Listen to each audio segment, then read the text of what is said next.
హల్లెలూయా. సమస్త మహిమ ఘనత ప్రభావములు మన యేసుకే తన అమూల్యమైన రక్తాన్ని చిందించి మనను వెలబెట్టుకున్న మన యేసుకే సమస్త మహిమ ఘనత ప్రభావములు చెల్లును గాక. ఆమేన్. ఈ రోజు ఆయన మాటలు తెలుసుకుందాం. ఆదికాండం 15వ అధ్యాయము ఫస్ట్ టైం చూసుకున్నాం కొన్ని వచనాలు.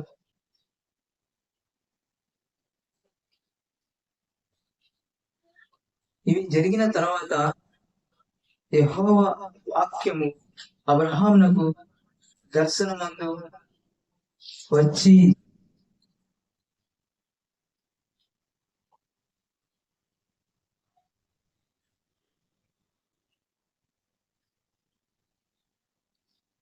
అబ్రహామ భయపడకము, నేను నీకు కేడము, నీ బహుమానము అత్యధికమగునని చెప్పెను. అందుకు అబ్రహాము, ప్రభువైన యెహోవా నాకేమిచ్చిన నీవు, నేను సంతానము లేనివాడిని పోచున్నానే. దమస్కు ఎలియాజరే నా ఇంటి ఆస్తికర్తయు దమస్కు ఎలియాజరే నా ఇంటి ఆస్తికర్తయును కదా. మరియు అబ్రాహాము, ఇదిగో నీవు నాకు సంతానం ఇయ్యలేదు కనుక నా పనివారములో ఒకడు నాకు వారసుడగునని చెప్పగా, మేము దేవుడు ఇక్కడ ఆయన వాక్యం ప్రత్యక్షం అంటే ఏం చెప్తున్నాడు, ఏం మాట్లాడుతున్నాడు దేవుడు అబ్రహాం దగ్గర? అబ్రహామా భయపడుతుంది, నేను నీకు కేడము నీ బహుమానము అత్యధిక మగునని చెప్పాను. ఏంటంట? నీ బహుమానం అత్యధిక మగును అంటే నీ దీవెన, నేను ఇంకా ఎక్కువ దీవిస్తున్నా, నేను ఇంకా బ్లెస్ చేస్తున్నా, ఇంకా విశాలపరుస్తున్నా, ఇంకా నీ సంతోషం పరిపూర్ణమవుతుంది. ఇంకా అబ్రహాం ఏమన్నా, మరి ఎన్నిస్తే నాకేంది దేవా, ఎన్నిస్తే నాకేం లాభము, నేను సంతానం లేని వాడిగా అయిపోతున్నాను కదా. దమస్కు అంటే ఇంటి పనులు, దమస్కు ఎలియాజరే నా ఇంటి ఆస్తికర్తయును కదా. నా ఇంటి వాళ్ళే ఆస్తికర్త అవుతారు, వాళ్ళ పిల్లలేమో వాళ్ళే అవుతారేమో. నువ్వు నా సంతానం ఇయ్యేది కనుక ఏమంటున్నాడు వాళ్ళు, నా పనివారంలో ఒకడు నాకు వారసుడు నన్ను చెప్పగా, నువ్వు సంతానం ఇయ్యలే, నువ్వు సంతానం ఇయ్యలే కనుక నా పనుల్లో ఒకడు వారసుడు అవుతాడేమో అని దేవుడితోటి అబ్రహాము చెబుతున్నాడు. మరి దేవుడు మాట ఇచ్చాడు కదా, మాట ఇచ్చిన వాడు, మాట ఇచ్చిన దానిని నెరవేర్చడానికి సమర్థుడు.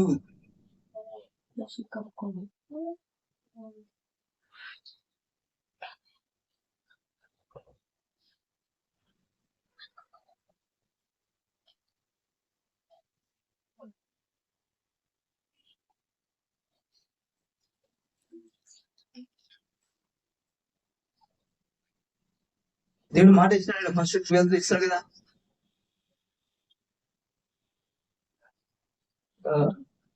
ఆదికాండం 12వ అధ్యాయంలో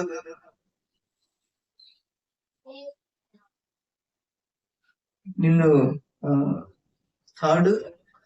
3వ సెకండ్ లైన్, భూమి యొక్క సమస్త వంశములు నీ యందు ఆశీర్వదింపబడని ప్రభువు అనగా,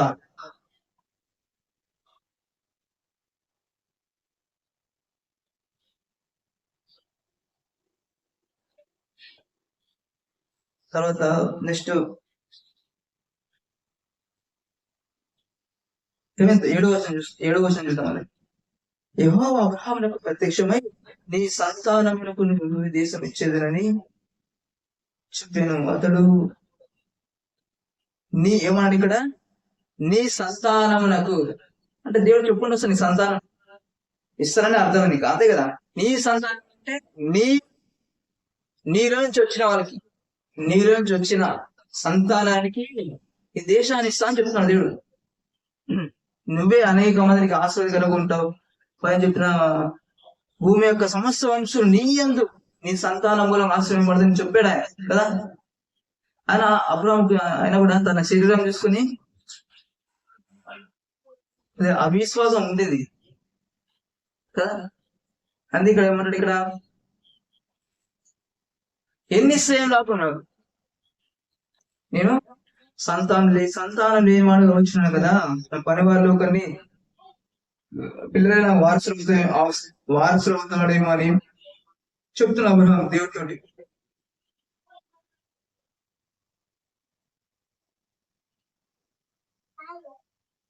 తర్వాత చూసుకున్నాము 13వ అధ్యాయం, అదే 13వ అధ్యాయంలో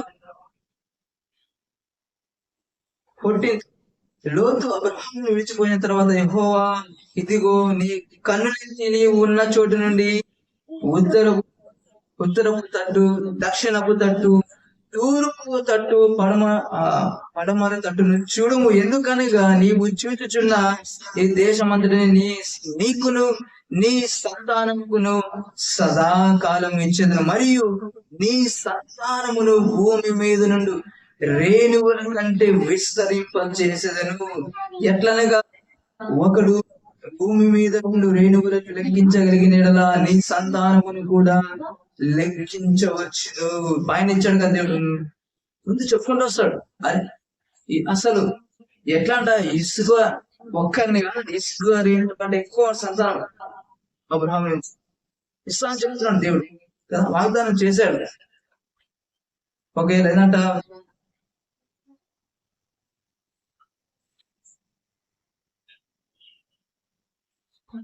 రేణువులు ఇసుక భూమి మీద ఇసుక రేణువు లెక్కించగలిగితే అబ్రహాం సంతానం లెక్కించొచ్చాడు. మరి ఎవరైనా సాధ్యమవుతుందా ఇసుక రేణువు లెక్క పెట్టకి?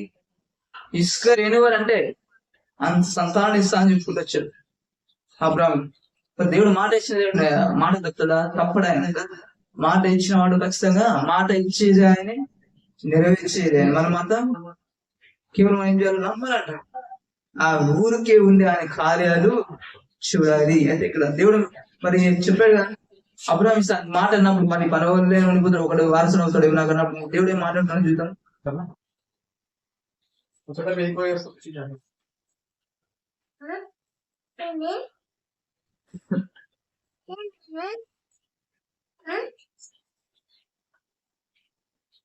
తర్వాత 4th చూద్దాం. యెహోవా వాక్యం అతని వద్దకు వచ్చి, ఇతడు నీ వారసుడు కాడు, నీ గర్భవాసం కూర్చున్నవాడు నీకు వారసుడు చెప్పాను. ఏంటంట, నీ పనులుగా నీకు వారసుడు, నీ గర్భవాసమే పుట్టేవాడే వారసుడు అవుతాడు. ఎందుకంటే దేవుడు కాంప్రమైజ్ అయ్యే దేవుడు కాదు. ఎట్లా ఒకటి నేర్చిన మాట వేరే రకంగా నెరవేరిస్తే అయిపోతేలే. దేవునికి ఆయన వాగ్దానాలు ఇచ్చిన మాటలు నెరవేర్చడానికి మనుషుల సహాయం అవసరం లేదని కదా. మనుషుల ఆలోచించే తప్పుడు మార్గాలైన రాంగ్ వేస్ అని ఆయనకు అవసరం లేదు కదా అని అన్నాడు. ఆయన దేవుడు ఏమన్నాడు, కాదు నీ పనివారు కాదు, నీ గర్భవాసం పుట్టుచున్న వాడే వారసులు అవుతాడు అని చెప్తాను దేవుడు.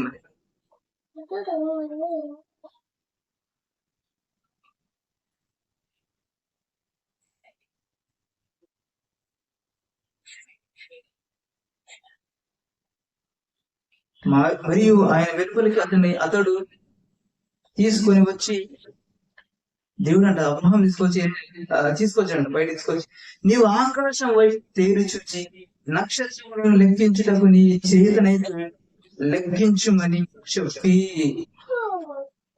నీ సంతానము అలాగవునని చెప్పాను. అతడు యెహోవాను నమ్మిను, ఆయన అది అతనికి నీతిగా ఎంచెను. అబ్రహాం బయట తీసుకొచ్చి ఏమన్నాడు, ఒకసారి పైకి చూడు, ఏది ప్రభు, ఒకసారి నక్షత్రాన్ని చూడు.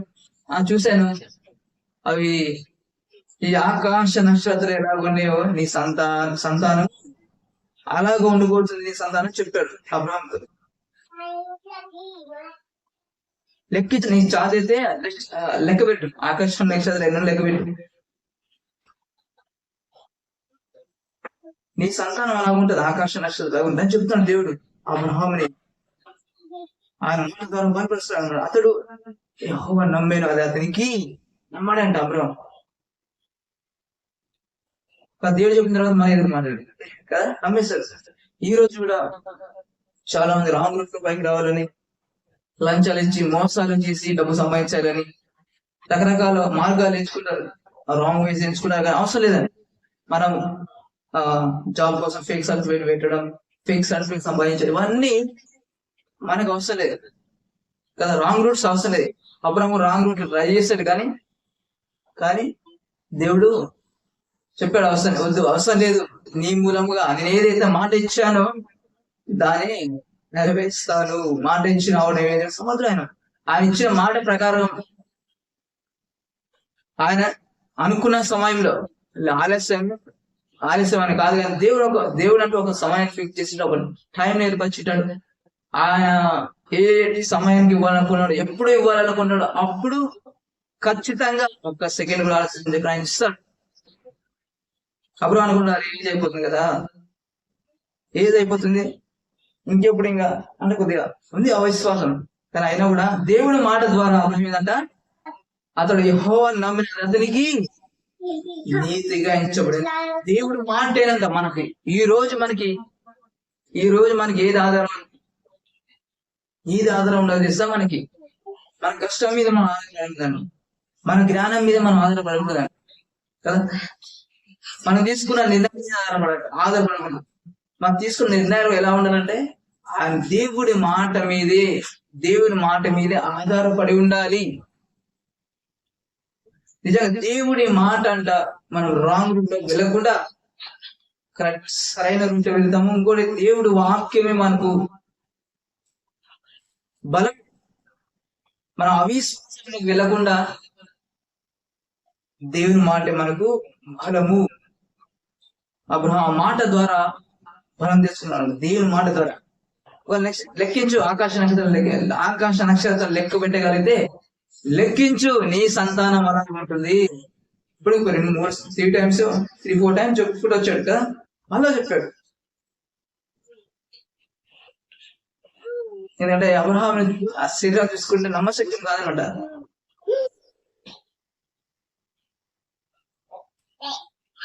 కానీ ఈరోజు మనం కూడా వేరే వెళ్ళి రాంగ్ డబ్బు సంపాదించే లంచాలు తీసుకుని మోసాలు చేసి డబ్బు సంపాదించే అవసరం లేదు.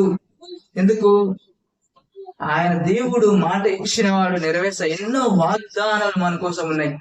యేసులో ప్రతి వాగ్దానం ఎలా ఉన్నాయంట? అవును ఆమేన్ అని ఉన్నాయంట.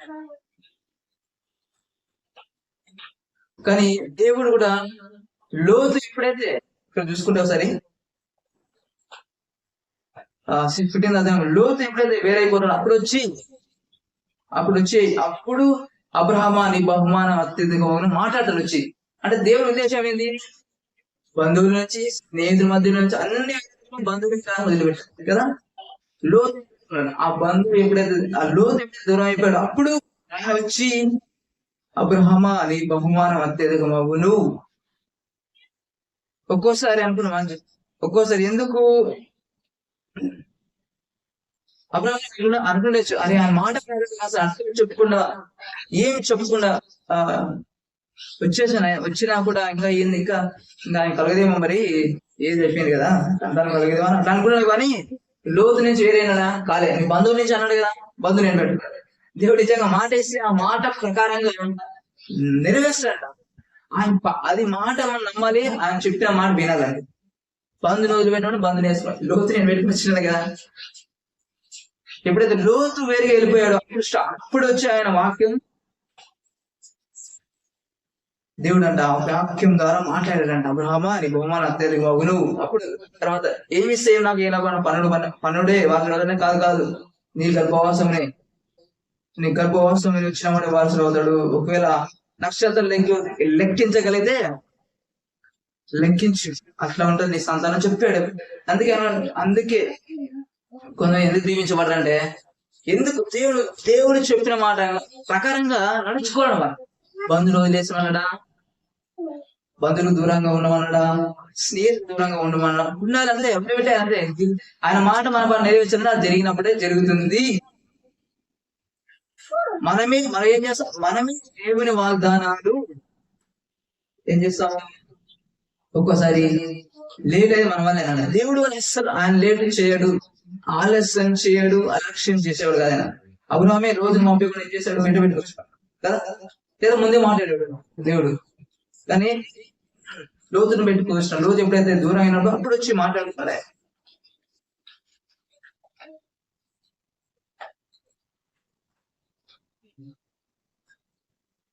ఆయన చెప్పాడు, దేవుడు చెప్పిన తర్వాత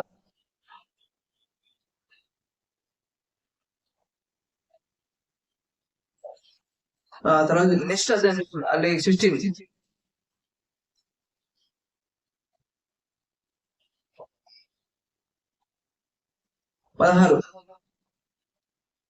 అబ్రహాము భార్య అయిన శారాయి అతనికి పిల్లలు కనలేదు, ఆమెకు హాగరు అను అభివృద్ధురాలైన దాసి ఉండేను కాగా శారాయి ఇదిగో నేను పిల్లలు కనకుండా ఎక్కువ చేసి ఉన్నాడు. ఏమంటుందేమే, ఎవరు చేశాడు పిల్లలు అనుకున్నా, దేవుడు చేశాడు. నిజంగా దేవుడు చేశాడు. ముందు నుంచే పిల్లలు ముందు నుంచి ఏం చేసింది. చాలా మంది ఏమనుకుంటారు, వీళ్ళు ఉన్న ప్రాబ్లమ్స్ దేవుడు లేకుండా ముందు నుంచే ఉంటాయి. దేవుడు నమ్మినా ఉన్నప్పుడు అరే దేవుడు చేశాడు నాకు ఇట్లా, దేవుడు నాకు అన్యాయం చేశాడు, దేవుడి మీద ఏం చేస్తాడంటే నింద వేస్తాడు. కానీ దేవుడు ఎవరైనా అన్యాయం చేస్తాడా, అన్యాయం చేసేవాడు కాదు, మోసం చేసేవాడు కాదు, అలా చేసేవాడు ఆయన కాదు. ఎందుకంటే ఆయన అన్యాయస్తుడు కాదు, ఆయన నీతిమంతుడు, న్యాయవంతుడు, యథార్థవంతుడు, ప్రేమించేవాడు, దయ చూపించేవాడు, క్షమించేవాడు, రక్షించేవాడు. ఈమె అనేసి అనమాట పొరపాటు ఏమని, దేవుడు నాకు చేశాడు పిల్లలు లేకుండా. కాబట్టి యెహోవా చేస్తున్నాడంటుంది. ఒకవేళ ఈ వలన నాకు సంతానం కలుగున అబ్రహాము చెప్పిన అబ్రహాము శారా మాట ఎవరి మాట విన్నాడు, దేవుడు మాట వినలేదు. దేవుడు ముందే చెప్పాడు, అరే మన పనులలో కూడా అవసరం అంటే ఏమన్నాడు, కాదు నీ గర్భవసరం అవుతాడు అంటే ముందు మాట్లాడినాడు పోయి చెప్తాడు. ఆయన కూడా ఈ మాట అమ్మేశాడు, శారా మాట. అంటే దేవుడి మాట కంటే దేవుని మాట పక్కన పెట్టినట్టే కదా అర్థం. దేవుని మాట పక్కన పెట్టి అరే నీ గర్భవాసం అని చెప్పినాడు, వేరే కానే కాదు, నేను చెప్పిన మాట ప్రకారం నీ గర్భవాసాన్ని ఇంటి వాడే ఆ వారసులు అవుతాడంటే ఈ మనసారం అండి నాకు. కాబట్టి అబ్రహాము శారా మాట వినడం. కాబట్టి అబ్రహాం కనాన దేశంలో 10 ఏళ్ళు కాపాడుకున్న తర్వాత అబ్రహాం వారైన శారయి తన దాసైన హాగరు అగిత్యురాలిని తీసుకుని తన పెరిమిటిన అబ్రహామునకు భార్యగా ఉన్నట్లు అతనికి ఇచ్చెను. తర్వాత ఆమె వల్ల ఆమె గర్భవతి అయ్యాను. తర్వాత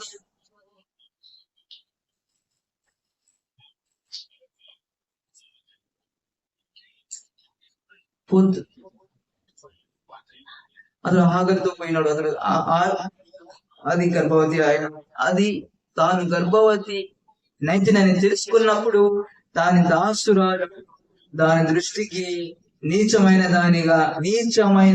దాయను.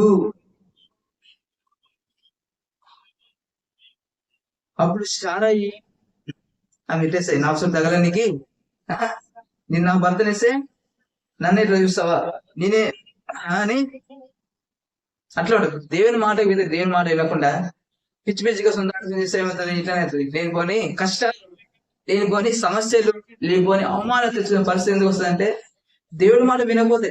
దేవుడు ఏమైనా చెప్పలే కదా, ఇస్తాను బాబు నీ సంతానం కను, ఈమెతో ఏమో కూడా తెలుసు అన్నమాట.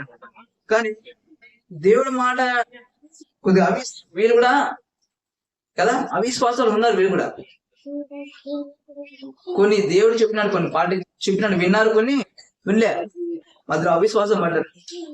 అవిశ్వాసం పడి దేవుడి మాట వినకుండా రాంగ్ రూల్లో వెళ్ళారు. తర్వాత చిట్టేసేం నా ఉసిరి నీకు తగలాలి, తగలకుండా నా ఉసిరి తగిలితే నీకు ఇట్లా చేస్తావా, నేను దాని దృష్టి నీచమైన దాన్ని తిని నాకు నీకు యెహోవా న్యాయం తీర్చును గాక. పడదానికి దేవుడు మధ్య తీసుకున్నది. ఇంతమంది ఏమనింది, యెహోవా నాకు పిల్లలు ఏలేదు కనుక ఇప్పుడు ఏమంటుంది, నీకు నాకు యెహోవా న్యాయం చేయను గాక, తీర్చును గాక. ప్రతిదానికి చాలా మంది ఏం చేస్తారంటే, చాలా మంది ఇదే ప్రతిదానికి దేవుణ్ణి మధ్య తీసుకొస్తారు. భూత పదం ఏంటంటే దీని ఏమంటారు, భూత పదం.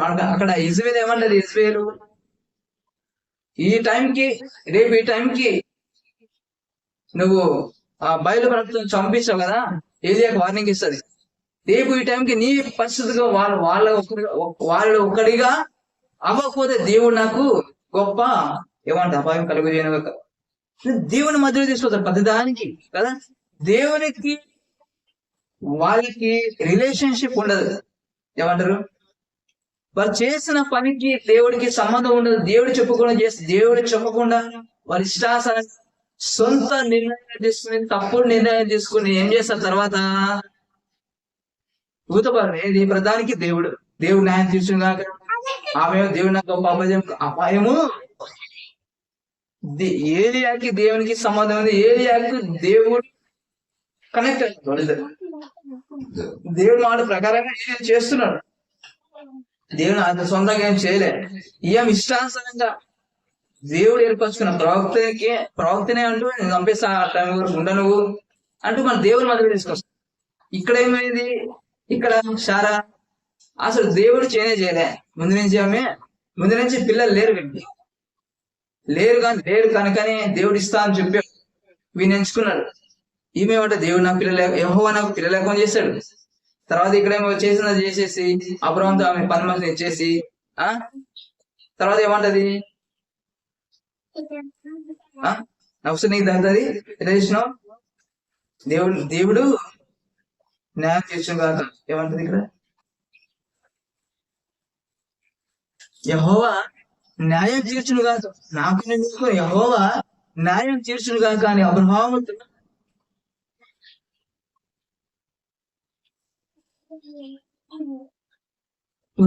అని నువ్వు చేసిన ఎవరిని అడిగి చేస్తుంది ఆమె, ఎవరిని అడిగి అదే నిమిషారా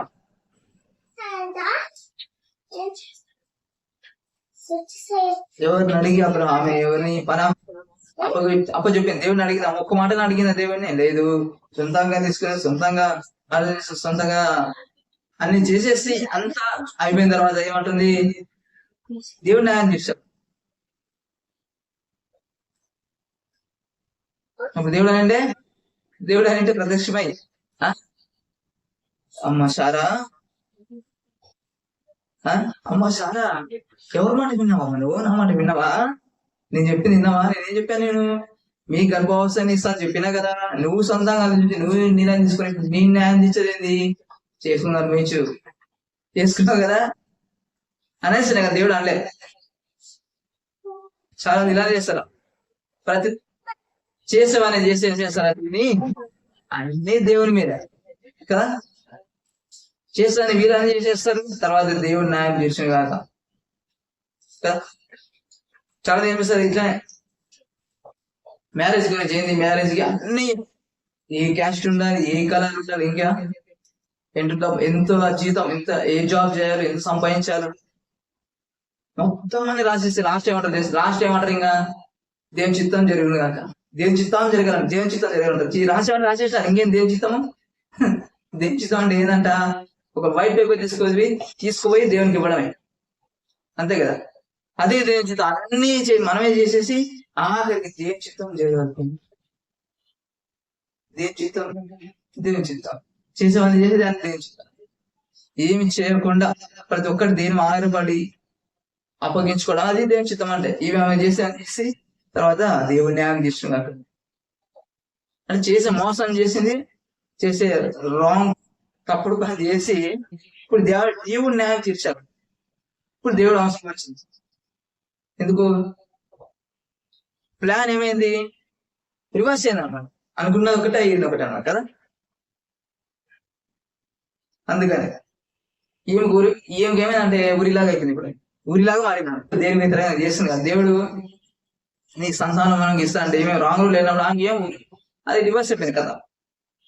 ఈమె చీప్ అయిపోయింది ఆమెకి. అందుకే దేవుడు మనుషుల ద్వారా సహాయం ఎక్కువ చేయనీయుడు కదా. ఎందుకంటే వాళ్ళ దేవుడి కంటే మహిమ ఘనత ప్రభావం ఆయనకి తెలుసుకోండి.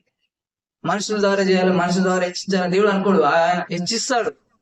అబ్రహాము దగ్గర అంటాడు కదా, నీ దగ్గర చెప్పులు వారైనా కూడా ఒక చెప్పులు కూడా జతగడ తీసుకోను. ఎందుకు? అబ్రహాం హెచ్చిస్తుంది నేనే అని చెప్పుకున్నా కాబట్టి. అట్లా అట్లా మన దేవుడు నేర్చుకోవాలి. మనుషులు ఆడబడేది మనుషులు ఆధారపడకూడదు. మనుషుల్ని అడిగే అవసరం లేదు. మనుషుల వైపు తిరగదు. అందుకే ఒక మాట ఉంటది, మనుషుని ఆశ్రయించుట కంటే రాజును ఆశ్రయించుట కంటే యెహోవాను ఆశ్రయించుట మేలు. ఎప్పుడు మనుషుల వైపు తిరిగి అడుగుతున్నాం అనుకో, వాళ్ళ కళ్ళకి చిపుగా కనిపిస్తాం, వాళ్ళకి చులకన కనిపిస్తాం, అడగకూడదు. అందుకే మాట ఉంటది, పుచ్చుకుంట కంటే ఇచ్చుట మేలంట, తీసుకునే దానికంటే ఇచ్చేది మేలంట. బెస్ట్ అది. ఎందుకంటే మనుషులు అడుగు, మనుషులు అడిగితే వాళ్ళకి చీప్ అవుతాం మనుషులకి. అందుకే ఏదైనా దేవుని మీద ఆధారపడాలి, దేవుని మీద ఆధారపడాలి.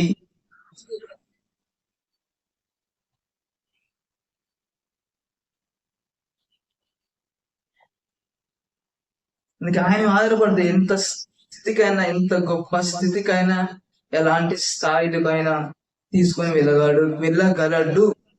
మనము రాంగ్ రూట్ లో వెళ్ళే అవసరం లేదు.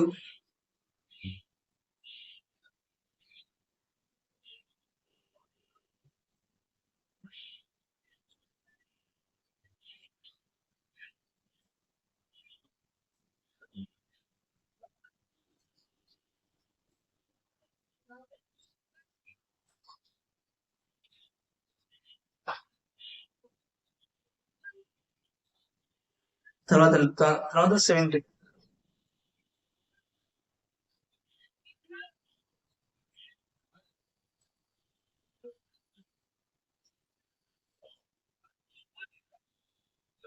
తర్వాత 6.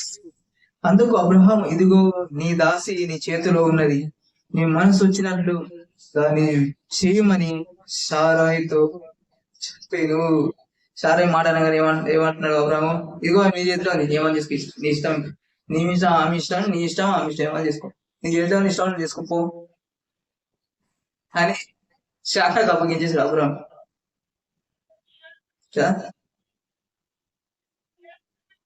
నీ మనసు వచ్చినట్టు దాన్ని చేయమని సారాయితో చెప్పాను.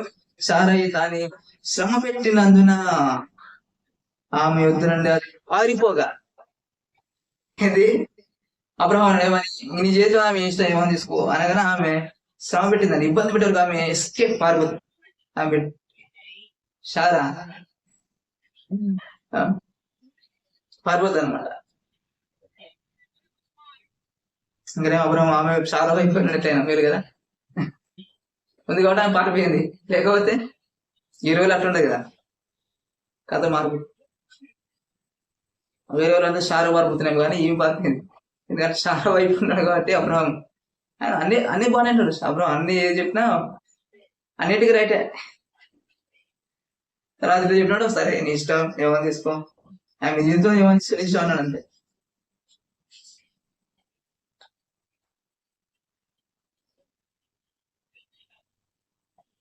తర్వాత 7. యెహోవా దూత అరణ్యములు నీటి కుక్క యుద్ధ అనగా శూరు మార్గములు యుద్ధకు ఆమెను కనుగొని, సారాయి దాసు అయిన హగరు ఎక్కడి నుండి వచ్చిందని అక్కడికి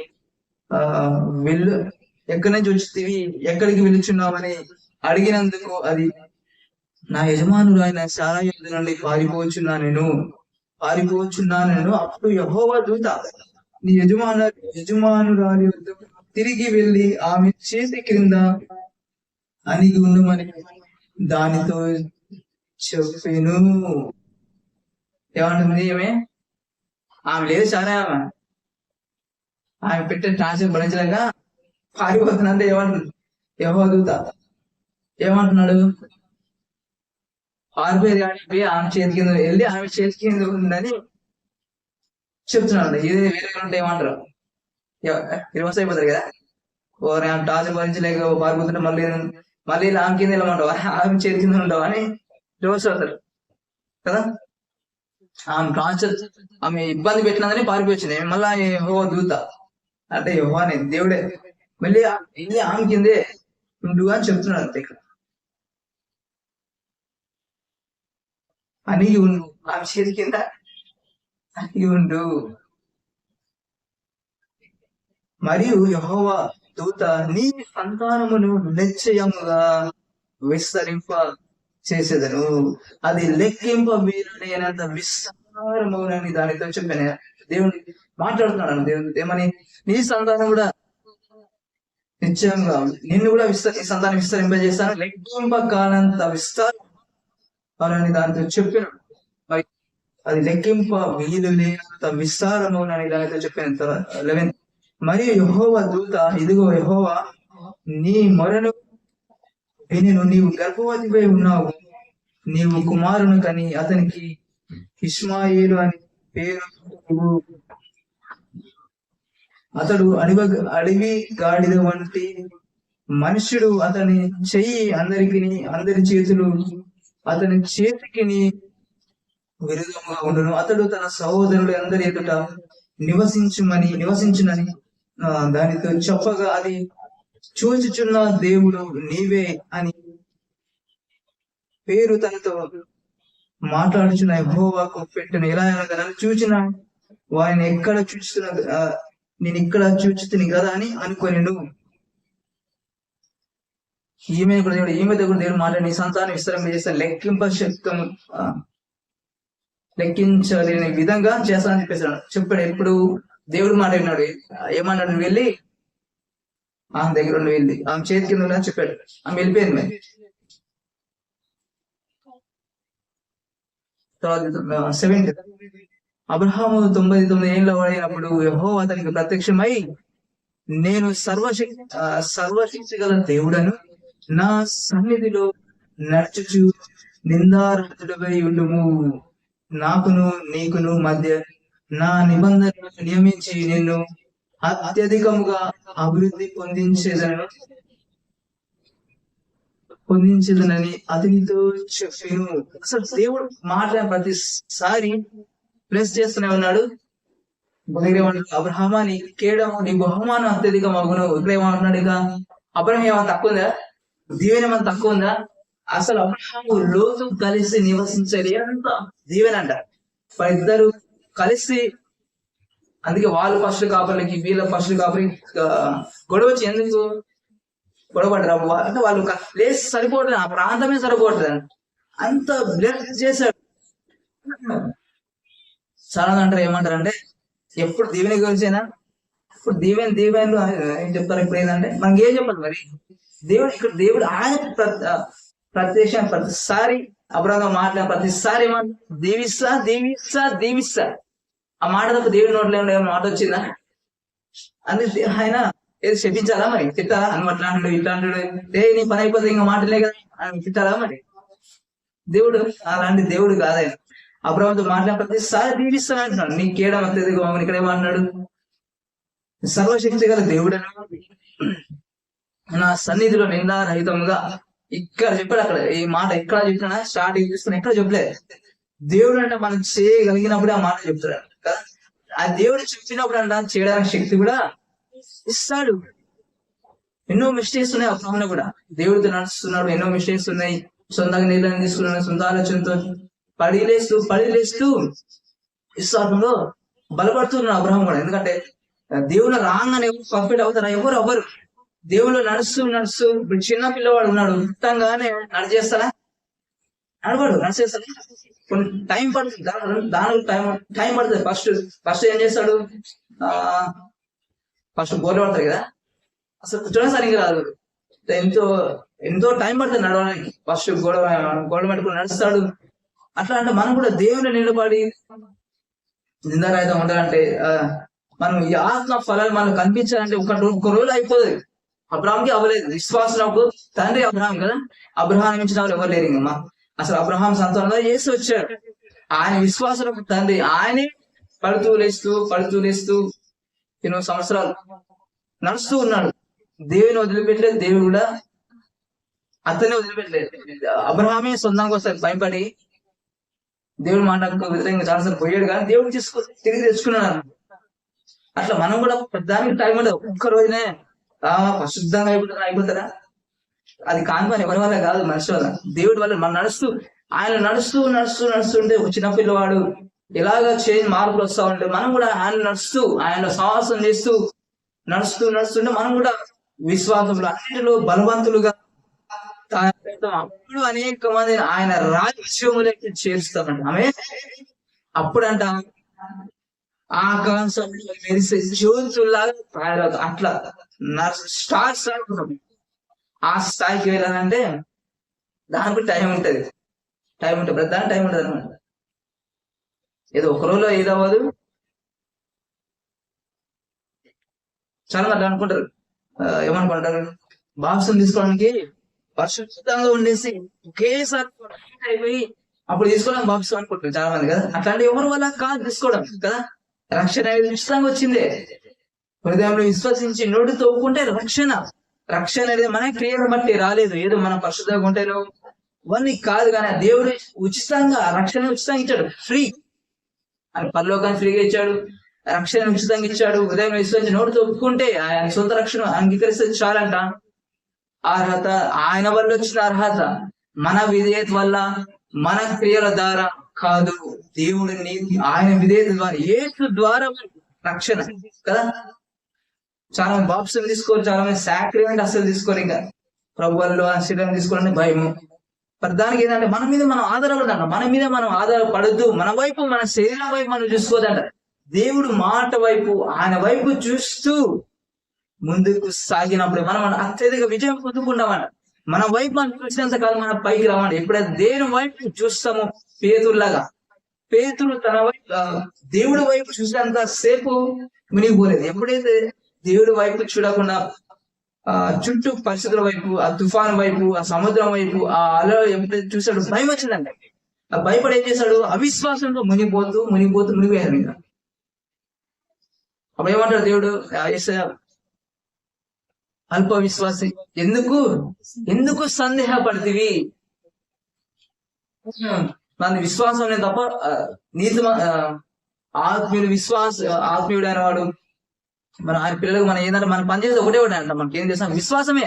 అన్ని విశ్వాసం ద్వారానే అవుతాయి. విశ్వాసం మీద మనం పడిపోవాలన్నా, దేవుని కార్యాలు పొందుకోవాలన్నా, దేవుని కార్యాలు మన జీవితం రుచి చూడాలన్నా, దేవుని దీవెన చూడాలన్నా, ఏదైనా సరే ఆయన వాగ్దానం మన నెరవేర్చాలన్న ఒకటి ఆధారం ఏంటంటే విశ్వాసమే. విశ్వాసం లేకుండా దేవుడికి ఇష్టం అసాధ్యమని అంటాం కదా. హనోకు ఏంటంట, దేవుడికి ఇష్టడుగా ఉన్నాడంట. ఇష్టడు ఆయన మాట హనోకు దేవుడితో నడుస్తూ ఆ విశ్వాసంతో ఏంటంట మరణము చూడకుండా వెళ్ళిపోయినాడంట కదా. విశ్వాసం మరణమే అంటే ఈ శరీరం మరణమే లేకుండా చూడకుండా దేవుడు తెలిపాడు. ఏలియా కూడా ఏదైతే భయపడ్డాడో, ఏలియా జీవితంలో అసలు అది లేదు అది కదా. మరణం ఆమె యెజబెల్ అని చెప్పింది, చనిపోతావు. ఆ యెజబెల్ను చూసి చంపేస్తాను భయపడిన ఏలియాకి అసలు మరణం లేకుండా దేవుడు ముందే ప్లాన్ చేస్తాడు. తల్లి గర్భంలో రూపింపబడకుండా ప్లాన్ ఇది. ఈ రోజు అంటే మనం విశ్వాసపడి దేవుని వాగ్దానాలు సందేహించకూడదు, రాంగ్ రూట్ లో వెళ్ళకూడదు. ఈమె రాంగ్ రూట్ లేని సమస్యలు తెచ్చుకుంది, కష్టాలు పాలింది. అట్లా మనం కూడా ఆయన వాగ్దానం దేవుడు ఇస్తే ఆయన వాగ్దానం నెరవేర్చడానికి ఆయన నమ్మదగిన వాడంట. ఎందుకు మాట ఇచ్చేది ఆయనే, ఆ మాట నెరవేర్చేది ఆయనే. మన ఊరికి వెళ్ళి సైలెంట్ ఏం చేయాలంటే విశ్వాసంతో ఎదురు చూడాలి, అని చేసే కార్యం చూడాల్సింది తప్ప ఇందులో మనది లేదన్నమాట.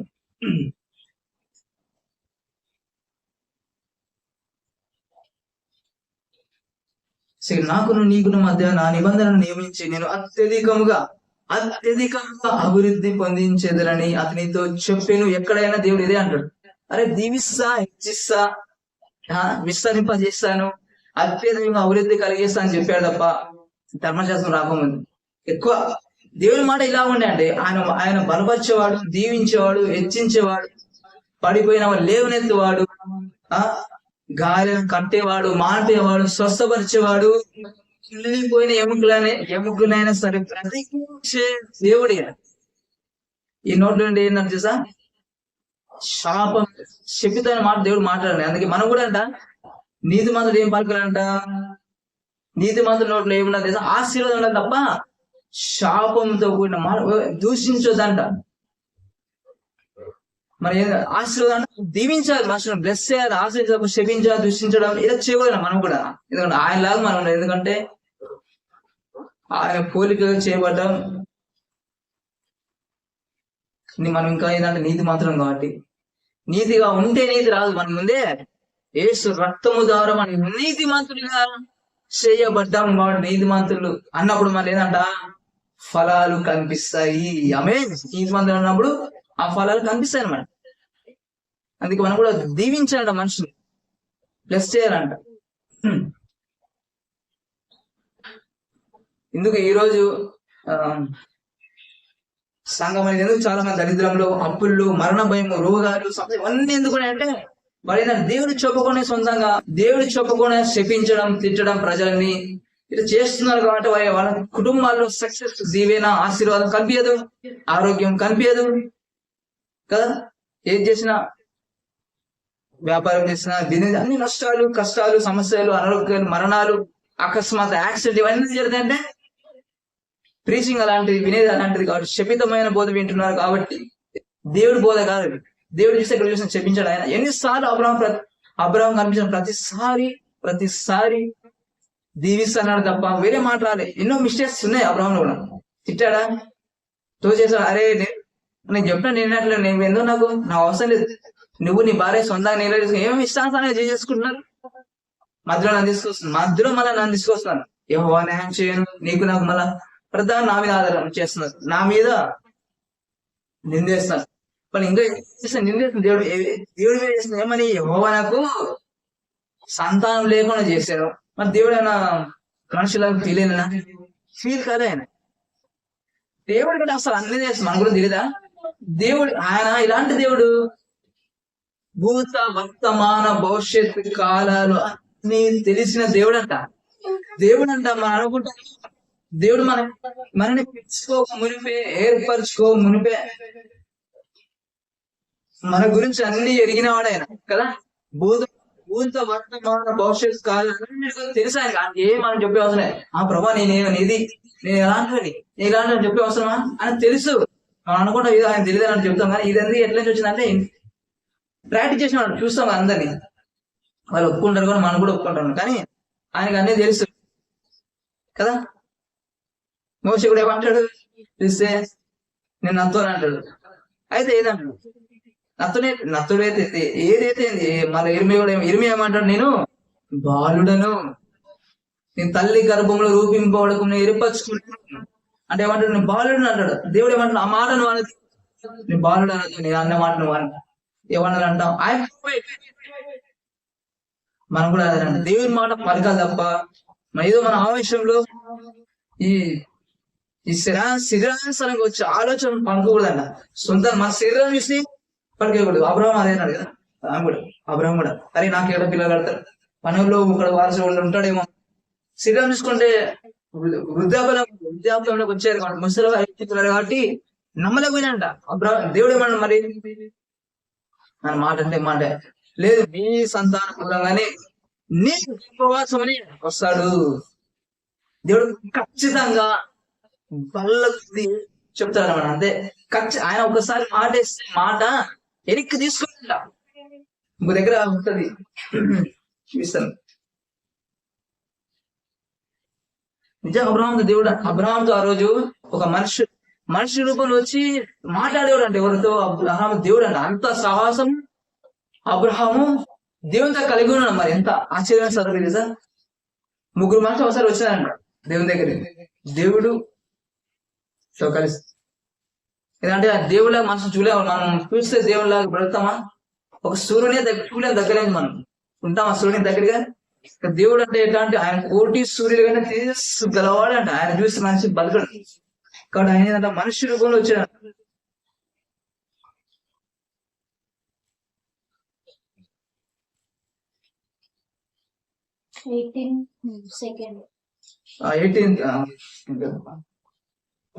మరియు మామ్రే దగ్గరనున్న సింధూర వనములో అబ్రహాము ఎండవేళ గుడారపు ద్వారా కూర్చొని ఉన్నప్పుడు యెహోవా అతనికి కనబడేను. కనబడండి, యెహోవా అతనికి కనబడేను అంటే మనుషులుగా వచ్చాడనమాట. అతను కనులు చూచినప్పుడు ముగ్గురు మనుషులు అతని ఎదుట నిలబడి ఉండి అతను వారిని చూచి గుడారపు వాకిలి నుండి వారిని పరిగెత్తి నీలమట్టి పోగి, ప్రభువా నీ కటాక్షం నా మీద అప్పుడు ఇప్పుడు నీ దాసుని దాటిపోనివద్దు, నేను కొంచెం నీళ్లు తెప్పించేదను, దయచేసి కాలు వరకుని ఈ చెట్టు కింద అలసట తీర్చుకుని కొంచెం ఆహారం తెప్పించేదను, నీ ప్రాణములను బలపరిచి శరీరంలో ఉన్నారు కాబట్టి తర్వాత మీరు వెళ్ళొచ్చును. ఇందు నిమిత్తమే కదా మీ దాసుని వద్దకు వచ్చినాను. వారు నీవు చెప్పినట్లు చేయమనగా అబ్రహాము గుడారము ఉన్న శారా యుద్ధకు త్వరగా వెళ్ళి 3 మానికల మెత్తని పిండి తెచ్చి పిసికి రొట్టెలు చేయమని చెప్పిన. మరియు పశువుల మందకు పరిగెత్తి ఒక మంచి లేత తెచ్చి ఒక పనివానికి అప్పగించిన. వాడు దాన్ని త్వరగా సిద్ధపరిచిన తర్వాత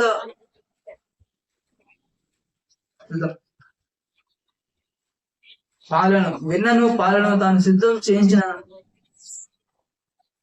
దూడను తెచ్చి వారి ఎదుట పెట్టి వారు భోజనం చేయుచుండగా వారి ఎదుట ఆ చెట్టు కింద నిలుచుండెను. వారతనితో నీ భార్య అయిన శారా ఎక్కడ ఉన్నదని అడగగా అతడు అదిగో గుడారంలో ఉన్నదని చెప్పాను. అందుకైన మీదకి ఈ కాలం మీ ఎదుకు మరలా వచ్చేదను. నెక్స్ట్ మీద వస్తా. ఇప్పుడు నీ భార్య అయిన శారకు ఒక కుమారుడు కలుగునని చెప్పాను.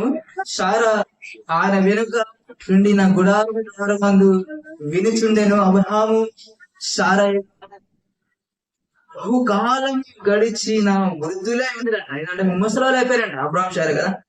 స్త్రీ ధర్మంలో శారకు నిలిచిపోయిన కనుక శారా బలము ఉడిగిన దాని తర్వాత నాకు సుఖము కలుగునా, నా యజమానుడు వృద్ధుడై ఉన్నాడు కదా అని తనలో తాను నవ్వుకుందంట. ఎవరు నవ్వసలేదు, ఇప్పుడు ముసలిగా అయిపోయారు వారు. అదే నేను నెక్స్ట్ దేవుడు అంట నెక్స్ట్ వచ్చే వరకు కుమార్ గారు నవ్వుకున్నామే. ఇది ఎట్లా సాధ్యము? ముసలి అయిపోయిన వయసు అయిపోయింది, ఇంకా ఈ వయసులో జరిగే పని అని నవ్వుకుందంట. ఎందుకంటే మనిషి అందరూ దేవుడు చేసే కార్యాలు ఇట్లా ఉంటాయంట. దేవుడు లేని వాటిని ఉన్నట్టుగా చేసేవాడంట, మృతులను సజీవులుగా చేయవాడు ఆయన. మనిషి చనిపోయాడు బతుకుతాడంటే మనిషి నమ్ముతాడా? దేవుడు లేపుతాడంటే దేవుడుగా మనము లేపుతాం. ఆ రూపంలో మనం కూడా నమ్మడం మనిషికి అది జరగని పని అనుకుంటారు. చనిపోయిన డెడ్ బాడీ కాదు, అసలు కుళ్ళిపోయిన ఎముకలు కూడా బతికించగలడు దేవుడు. అంత గొప్ప దేవుడు మనము సేవిస్తున్న దేవుడు మన తండ్రి అనమాట. ఆయన అంత గొప్ప దేవుడు. ఆయన ఏదో మామూలు మనలాంటి మనుషులాంటి దేవుడు కాదు ఆయన. అందుకని మనుషులకి దేవుడు కాదు, మన ఊహకు అందరంటే మన మైండ్కి అందపడదు. మనం అర్థం చేసుకోలేని దేవుని కార్యాలు అట్లా ఉంటాయి. మన ఊహకు అంత అసలు ఆశ్చర్యపోవాల్సింది తప్ప.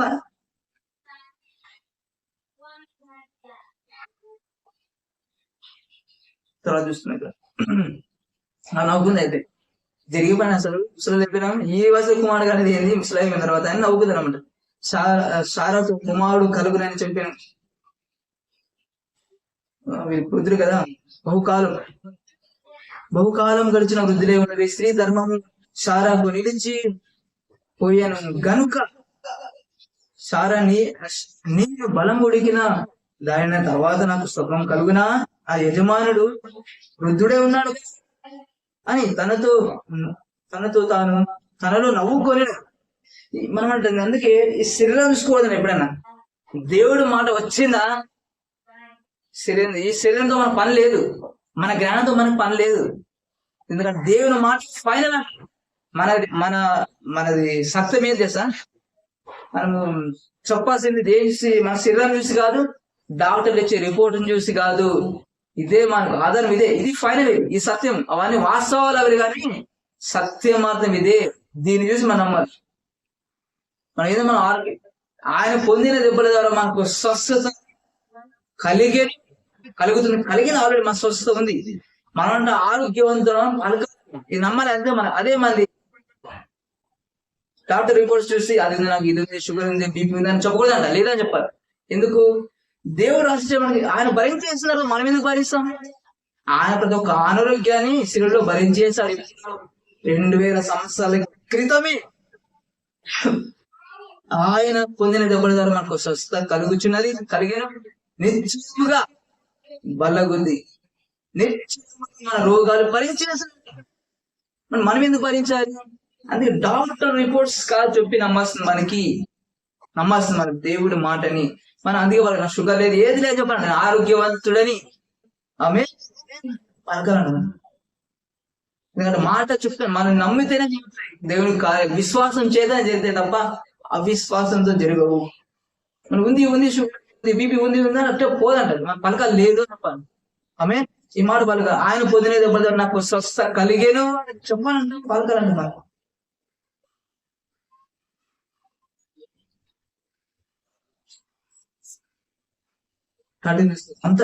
అంతటి అబ్రహాముతో వృద్ధురాలైన నేను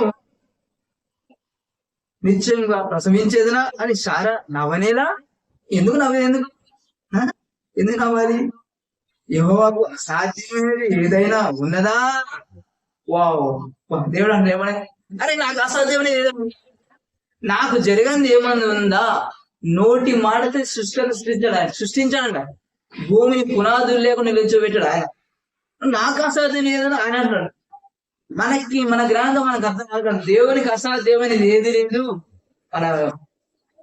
మనకి జాబ్ ఇవ్వడం పెద్ద కష్టం, ఆయనకి మనం దీవించడం పెద్ద కష్టమా, మనకి ఏ ఆధారమైన దేవుడు ఆదరించడం కష్టము కానీ కాదు. ఆయనకి ఇష్టం అంటే అదే దేవునికి ఇష్టం అంటే ఆయన చిత్తం ఏం చేస్తాం, మనం దీవించబడాలని, ఒక మంచి స్థాయిలో ఉండాలని, అన్నిటిలో అత్యధికముగా అభివృద్ధి పొందాలని, అన్నిట్లో అత్యధికంగా ఆశ్రయించబడాలని ఇష్టం. అదే ఆయన ఉద్దేశం, అదే ఆయన తలంపునాడు. యెహోవాకు అసాధ్యమని ఉన్నదా? మీదకి కాలమున నిర్ణయ కాలము, నీ వద్దకు నిర్ణయ కాలం, నీ ఏదైతే టైం ఫిక్స్ చేసి పెట్టానో ఆ కాలం వచ్చిన 1 సెకండ్ ఆలస్యంగా అంతే ఖచ్చితంగా తిరుగుతాను అంతే. అందుకే దేవుడు ప్రధానికి ఆలస్యం అనుకుంటాం, దేవుడు ఒక సమయం నిర్ణయించుంటాడు అంట. ఆ సమయం దాకా మనం ఏం చేయాలంటే విశ్వాసంతో ఓర్పుతో ఎదురు చూడాలి ఆయన వాగ్దానాల కోసము. ఆమేన్.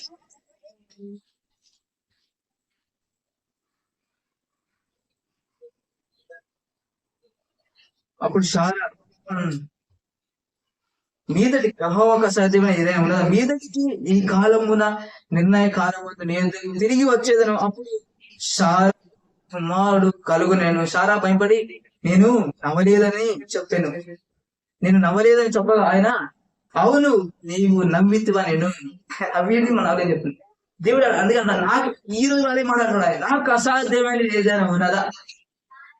ఎందుకు మీరు నమ్మట్లే? మీరు అవిశ్వాసం చేతనే, మీ అవిశ్వాసం చేతనే జరగట్లే కానీ అద్భుతాలు పొందలేకపోవచ్చు. నాకు అసాధ్యమే, నాకు సాధ్యం ఎప్పుడు మీరు నమ్మినాడు. మనం అందుకే నమ్మాలంట, ఆయన కార్యాలు నమ్మాలంట. మన శరీరం చూసి మన వైపు చూసి మనము లెక్క చేయకూడదు, దానికి తీర్పు మనం తీసుకోకూడదు. దేవుడు ఫలం ఇచ్చేది ఆయన, ఫలం దయచేసి ఆయన దయచేయుడు. ఆమేన్. తీసుకుంటాం మొదలు తీసుకుంటే ఆయన మాట ప్రకారం మనం ఉన్నవాడు ఎవరు? మనము యేసు ద్వారా రక్షించబడిన వాళ్ళందరూ అబ్రహాం సంతానమే.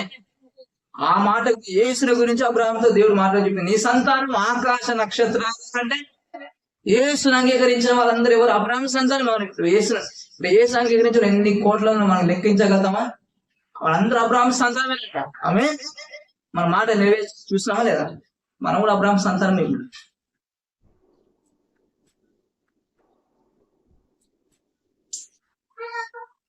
అద్భుతాలు చేయవాడు, ఆశ్చర్యకరుడు, నీకే స్తుతులు స్తోత్రాలు యేసయ్యా.